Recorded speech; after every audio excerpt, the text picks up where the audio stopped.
Welcome to another Razorbacks edition. We have a midseason report card here for the Razorbacks. I'm Taylor Kendrick alongside Matt Jenkins. Halfway through the season, Razorbacks got a bye week this week. What do you think about the offense so far? What is your grade if you had to give a passing, high-flying, soaring colors, or a bad F? I'll give them a C.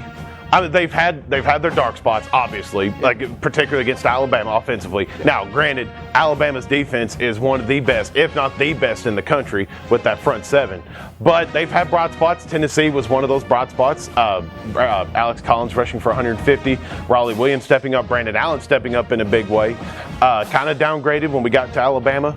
But I would give them a C. I mean, you had some highlights at the beginning of the year when we played UTEP, but the Toledo losses, the Tech losses, a lot of that can be put on the offense and defense as well. But I would give them a C. What would you say? I definitely agree with you on the C aspect. I mean, they're trying to, it seems like they've been trying to make Brandon Allen into more like an Aaron Rodgers feel, like he has to be the every down passer.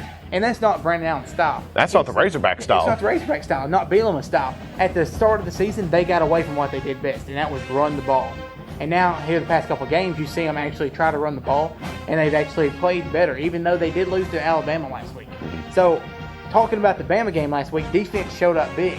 How do you feel about the defense so far?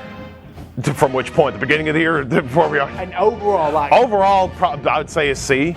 The past 3 games, they've came up big. I think you saw some bright spots in the A&M game.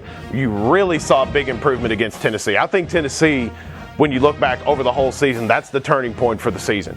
Defensively, they played outstanding, and they played even better against Alabama through 3 quarters, but got gassed in the end because offense couldn't come through in the clutch or come through, period. But I would say a C.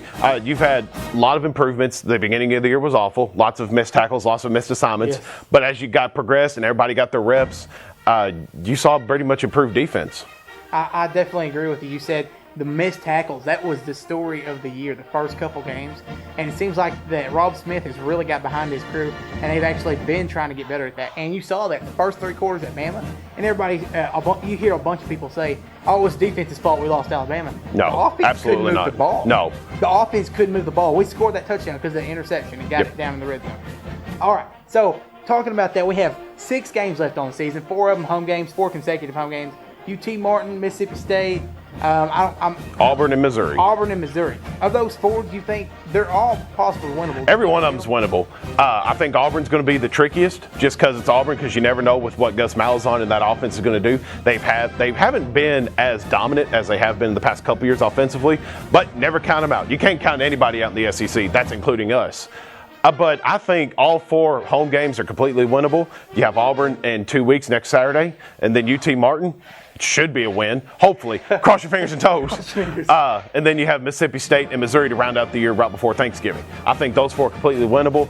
Aside from Auburn, I think Mississippi State could give some trouble with Dak Prescott specifically, just because with him running Mississippi State, God only knows what can happen. And I mean that in a very positive way.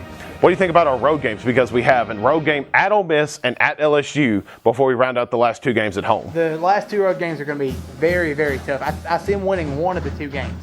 And you might call me crazy for this, they're going to beat LSU this year. Burnett has run like a man all season long. He's setting records every game.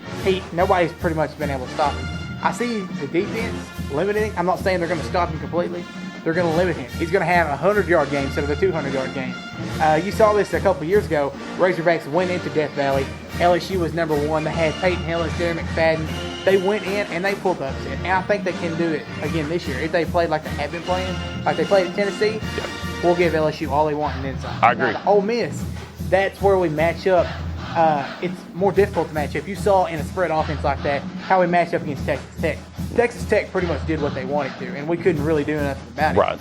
And I see that's going to be a big problem. I don't think we can overcome that, but I think we can play some smash mouth football, hit LSU in the mouth, and bring home battle of the boot. I agree. So you think you see us going 7-5? 7-5. I'm gonna call 6-6. I don't think we're gonna give LSU a battle. I think that's the one game. If I had to pick a road game to win, it's gonna be that one. I don't think we get away with it, and I think we end the year beating Missouri, going 6-6. And we'll see you next Saturday on SEC Network. We'll be playing Auburn at 11.